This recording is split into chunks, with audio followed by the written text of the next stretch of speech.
In this episode, I want to talk about the fourth item on our list of the 5 essential components of critical thinking. 5 areas of study or personal development that you need to pay attention to if you really want to develop as an independent critical thinker.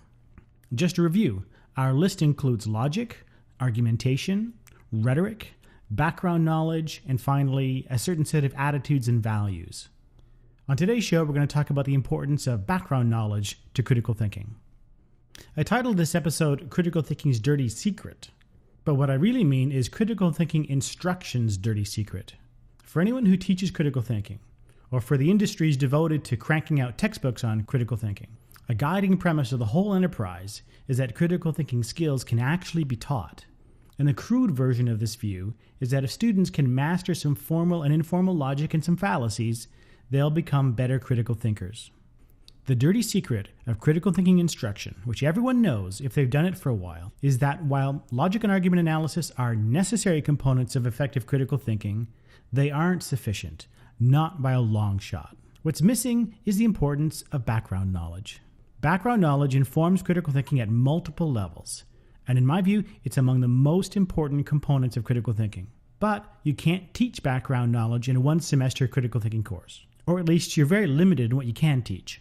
That's the dirty secret that most textbooks avoid talking about. One of the most important components of critical thinking can't be taught, at least not in the way you can teach, say, formal logic and fallacies. Background knowledge comes from learning and living in the world and paying attention to what's going on.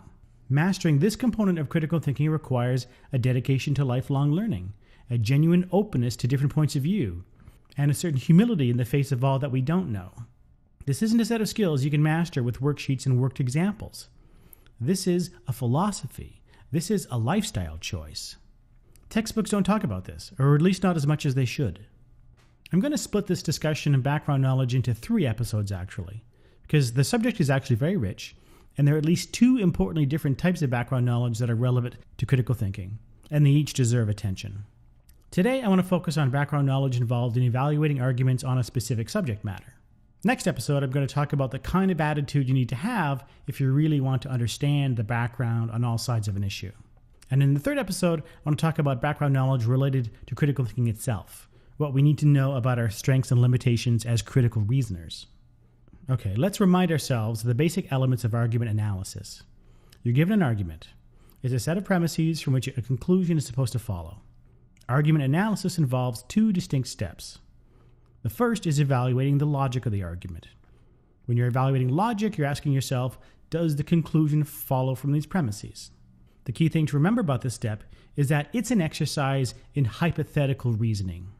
You assume, for the sake of argument, that the premises are all true.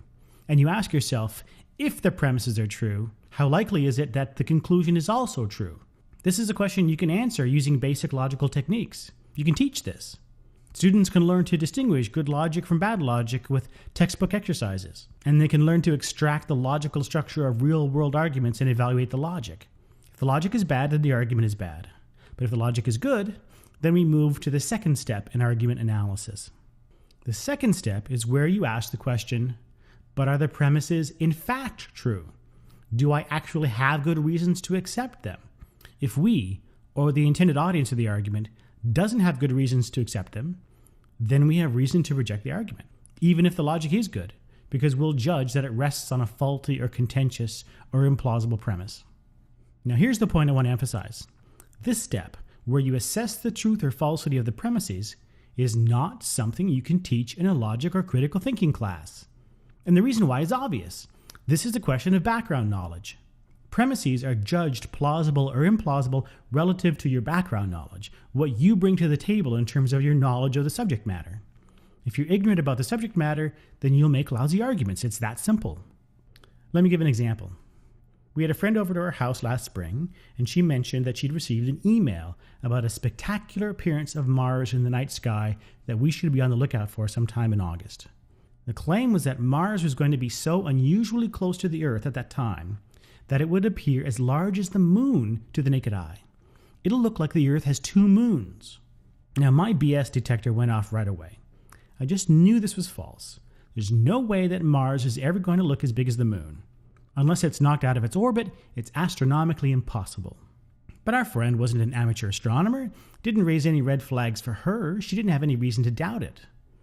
In this case, her lack of background knowledge made her susceptible to a hoax, and no amount of training in formal logic would have made her less susceptible to this hoax.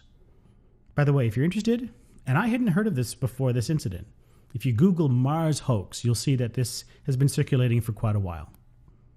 The moral of this story is simple. If you want to become an independent critical thinker about a particular subject matter, you need to learn something about that subject matter. If you want to argue about Obama's healthcare plan, you need to learn something about the plan and the economics and politics and ethics of healthcare.